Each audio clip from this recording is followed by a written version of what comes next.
So I don't believe in superstitions now, but there are some incidents that proves horoscope genuine or not. Hmm.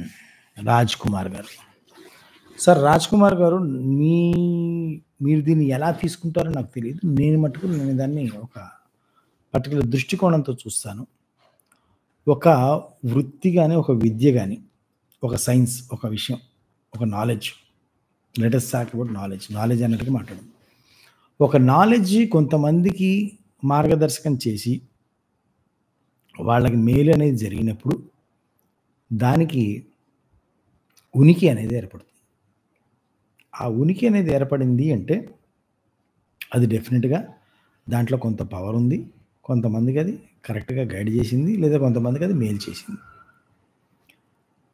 అలా చెయ్యబట్టే కొన్ని వేల సంవత్సరాలుగా మీరన్నటువంటి ఈ జ్యోతిష్ శాస్త్రం గాని, వాస్తు శాస్త్రం గాని, ఇంకో శాస్త్రం గాని, ఇంకో శాస్త్రం గాని, ఇంకో శాస్త్రం గాని ఏదైనా సరే.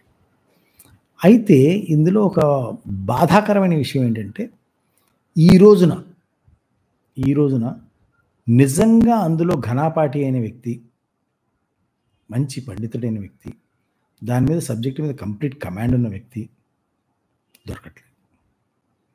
ఈ దొరకకపోవడం వల్ల ఏమవుతుందంటే ఈ మిడిమిడి జ్ఞానం వాళ్ళందరూ కూడా ఈ సోషల్ మీడియా వచ్చిన తర్వాత వాళ్ళ పబ్లిసిటీ స్టంట్స్ చేసుకొనివ్వండి, ఏదైనా చేయనివ్వండి, మొత్తానికి అంటే పేరు గొప్ప ఊరు దిబ్బ అన్నట్టుగా బాగా వాళ్ళు బ్రాండ్ క్రియేట్ మటుకు చేస్తున్నారు. లోపల సరుకు ఏమి ఉండట్లేదనమాట.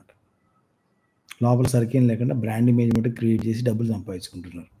అట్లాంటి వాళ్ళతోటి ఏంటంటే మనకి జరిగినప్పుడు, అనుభవాలు జరిగినప్పుడు అది డెఫినిట్‌గా మనకి తేడా వస్తుంది.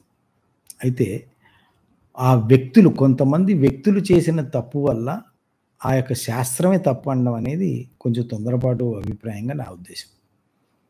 సో దాంట్ లోపల నిజంగా పండితులు గాని, నిష్ణాతులు గాని తగిలితే డెఫినిట్‌గా ఉంటుంది.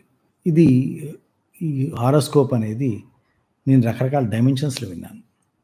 It is about the minerals. అన్నమాట. అంటే బర్త్ టైంలో ఉన్నటువంటి మినరల్స్ కాంబినేషన్‌ని బట్టి ఆ మినరల్స్ అలాగే ఉంటే మనిషిలో మినరల్స్ యొక్క కాంబినేషన్ తగ్గుతుంది. కొన్ని మినరల్స్ యాడ్ అవుతాయి. కొంత మినరల్ తగ్గుతుంది. కొంత మినరల్ పెరుగుతుంది. ఆ పెరిగినప్పుడు ఆ వ్యక్తి యొక్క ఆలోచన విధానంలో కొన్ని మార్పులొస్తాయి. ఆలోచన విధానంలో మార్పులొచ్చినప్పుడు ఆ ఆలోచన విధానానికి తగ్గట్టుగా బుద్ధి కర్మానుసారిణి అని చెప్పి తర్వాత వాడు చేసే పనులన్నీ అట్లాగే ఉంటాయి. ఆ పనుల వల్ల వాడి యొక్క ఫలితాలు అట్లాగే వస్తాయి. ఇది సైంటిఫిక్‌గా గూడా నాకు ఎదురుగా with testimonials, with practical proofs నేను చూడటం జరిగింది. అంటే మా మిత్రులు, మహానుభావుడు చూపించడం జరిగింది నాకు. So, he is naught into astrology. తను ఆస్ట్రాలజీలో కాదు. He is purely science person. ఈ సైన్స్ పర్సన్ ఆస్ట్రాలజీని సైంటిఫిక్‌గా కూడా అది ఎఫెక్టివ్ అని చెప్పి నిరూపించడం జరిగింది. So, choice is ours.